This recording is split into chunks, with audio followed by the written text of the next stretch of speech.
Tinidor man kung ilarawan ang mga ahas, bida naman ang turing sa mga ito ng magkakapatid na Arnold, Renato at Ariel Pecunio.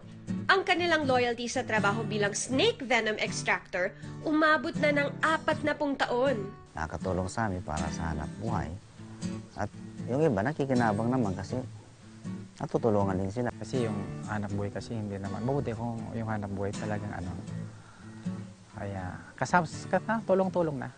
Hindi lang doon sa lugar namin ginagamit yung anti-venom. Buong ano naman eh. Buong Pilipinas naman gumagamit yun. Dahil hindi maiwasan ang mga insidente ng mga nakakagat ng cobra, malaking bagay ang venom na kanilang nakokolekta.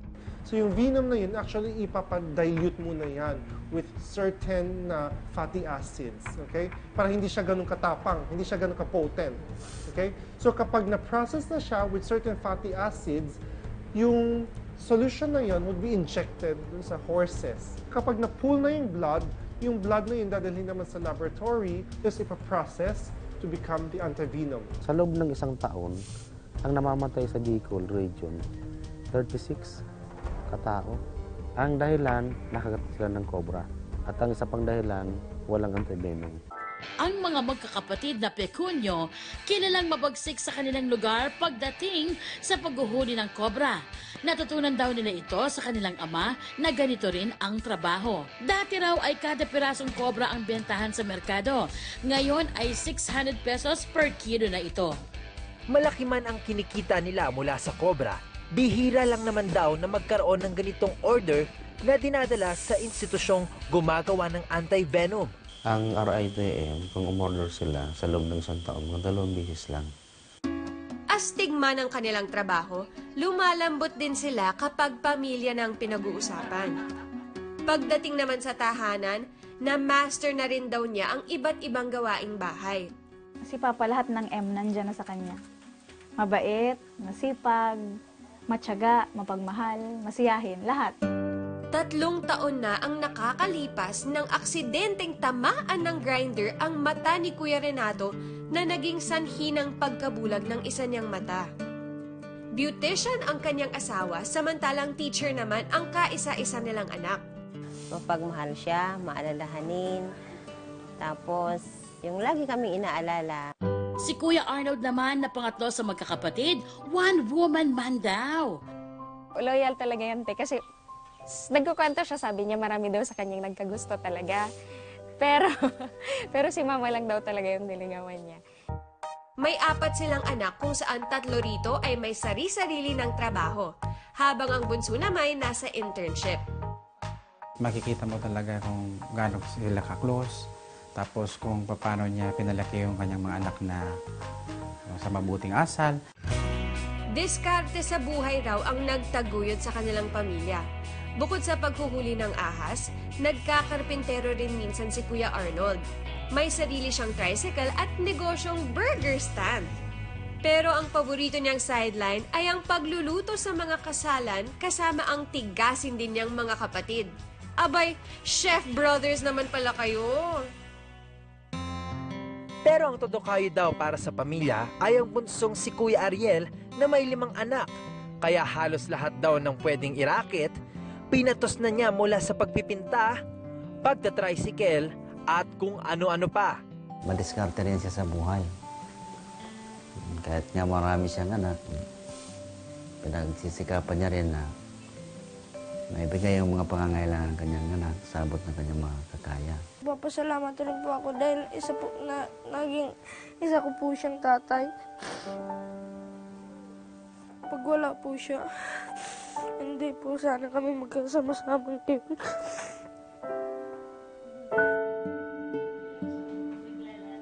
Dahil siya ang tanging inaasahan ng pamilya, tinitiis ni Kuya Ariel na magtrabaho ng malayo sa pamilya kapag may sideline siya bilang tubero sa Maynila.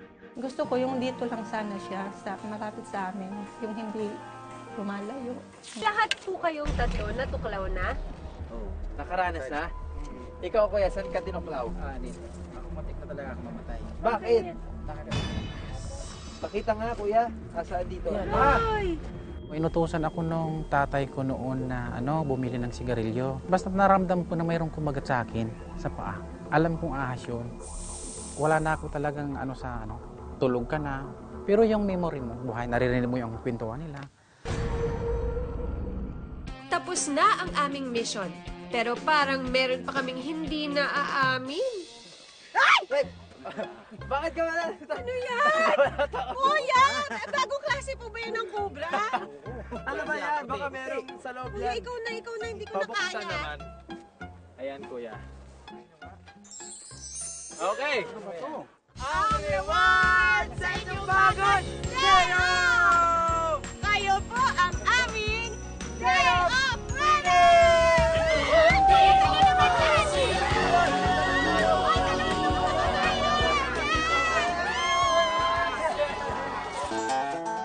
Kaya naman perfect reward ang ibibigay nating day off para sa kanila.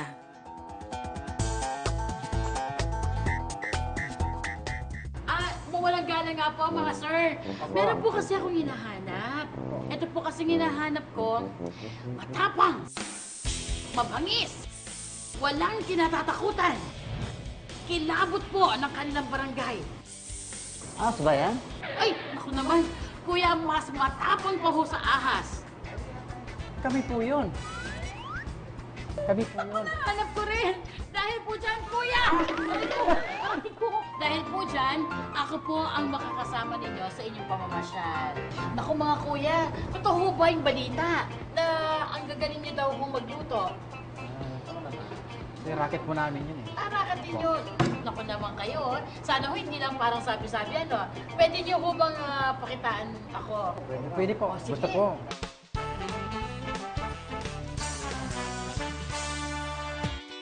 Specialty nila rito ang iba't ibang luto ng seafood at karne na nagsama-sama sa isang dambuhalang lalagyan. Boodle fight at its best. Samahan niyo po ako. Habang tinitikman ko po yung mga niluto ninyo, samahan niyo na din ako kumain. Ito po yung nagtatak sa akin eh. Sino pong nagluto nito? Yung nasa gitna? Kayo pa no? Parang sisig na sinabawan. Yung laman ng parang tulya na yan, masasabaw po talaga yung yung sarap niya. Kuya Arnold, kayo po, ano po yung masarap na natikman niya dito? Pusit! Jackpot to, sarap. Totoo po na ang galing niyo daw umasinta para makakuha ng cobra? Totoo po yun. Na? Pero cobra rin, tinitira niyo cobra, hindi mga bulate ha? Ay, hindi. Mga kuya, listen up. Dito masusubok natin ha, hinahamon ko kayo. Sa isang matinding laban ng archer, tindan natin kung gaano kayo katinding sumipat. Dahil nandito po tayo ngayon sa Arrowland by Gandiva. Sa kinukuha po natin doon yung dominant eye po ng shoot. Oh, dominant eye. Meaning kung ano yung mas matalas, gano'n? Okay. So, paano din malalaman yun? Okay. So, simple lang po. Ituro niyo po yung bullseye. Yes. Both eyes open. Turo niyo po yung bullseye. Sige. Ate May, mag-concentrate ka nga.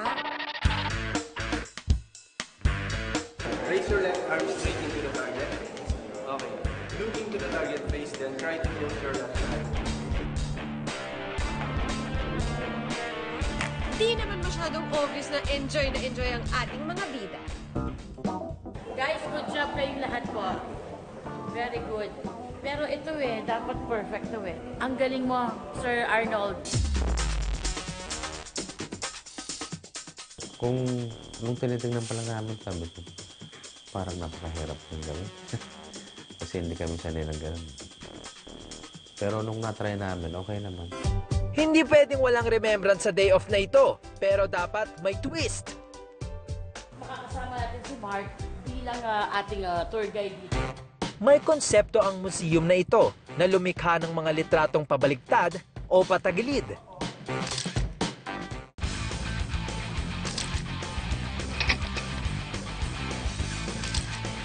Kuya, gusto ko to. Pwede i-challenge si Kuya? Wow, mukhang nag-enjoy kayo sa paglutang dyan, ha? Hindi pa nagsisimula yung pumibideo. Nagpakuha na ako dun sa kapatid ko ng picture. Parang inunahan ko na kasi sabi ko maganda eh. Para maiba naman ang aming food trip, dito ko naman sila dadalhin sa kainang marami silang mapagpipilian. Yan! Ang bilis, di ba? Oh, kuya! Meron din ako para sa'yo. Lagot!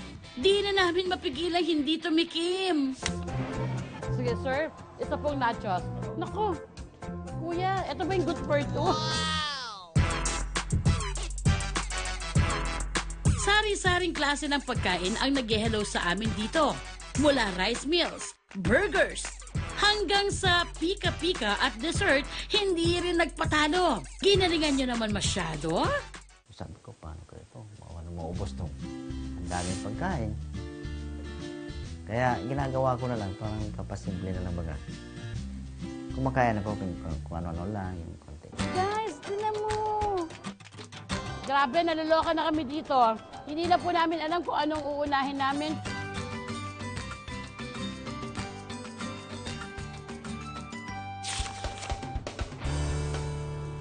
So, natatandaan niyo po kanina yung unang ginawa natin. Di ba, kuya, yung talaga namang sarap na sarap ako dun sa niluto mo na Ilocano dish. Gusto kong ipaalala sa'yo na yung sinasabi kong pabirong papremyo, totoo! Kuya! Alam mo ba yun? Ito po si Kuya Ariel, meron po siyang premyo dahil sa masarap niyang Ilocano dish. Meron po kayong regalo na grocery. Alam niyo po ba kung magkano? 10,000. Ikaw naman,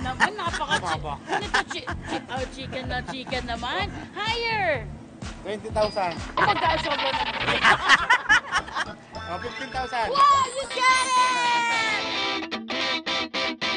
Malaking tulong yan kasi ngayon lang nagkaroon ng ganun eh. Mula lang magpamilya ako, ngayon lang nakita ng ganun. Karami na para talaga sa amin. Paano naman kaya ang dalawa pang day of winners? Kuya, pwede bang may utos na ako sa'yo? Kunin mo lang to. Wow! Wow! Kuya, buksan mo na. Yung binuksan niyo pong box, katulad ng sabi niyo, gusto niyo ho ng mga produkto na makakatulong sa pagiging beautician ng inyong asawa. Meron po kayong regalo galing sa Sansan Beauty Products and Hortaleza. Parang ito na yung hinihiling ko na sabi ng misis ko, yung magkaroon ng gamit sa pag-makeup kasi nga sa kwento kong yung asawa ko, beautician. Natawa rin ako kasi mayroon pala ako, kala ko wala. But wait, there's more! Iiyak na yan. Pasensya na kuya, hindi niyo po talaga naabot yung requirements namin. Dito nga po kayo, sir. Alam ko naman. Opo, Kaya nga nananahimik na lang ako eh. Sir? Ay, grabe. Dahil po ginalingan ninyo sa larangan po ng... Kuya, please do the honor and proceed to the blue guy. Woo! Ay! Oh! Aba! Palaki ng palaki ah! Naku. Ay! Kuya, hindi ba ikaw sa Santa Claus? Buksan na yan! Isa sa request niyo, kung hindi niyo po natatandaan, ay magkaroon kayo ng lutuan. At sir ha, hindi po basta-basta po ito dahil ang mga produktong ito ay galing sa Tefal. Masaya rin sa pakiramdam na nagkaroon ka ng gano'n na hindi mo inaasahan na sa panahon yun magkakaroon ka. Yung buong day off, masaya talaga. Kasi nagkasama kami, tatlo. Ay, first time na mangyari kaming tatlo magkasama. Malaking tuwa namin at pasasalamat sa maiksing pagkakasama natin. Talagang tunay na napakasaya. Malaking pasasalamat namin sa day off kasi yung mga dati napapanood lang namin sa mga program dito sa day off na hindi lang namin napanood, na-experience ko na.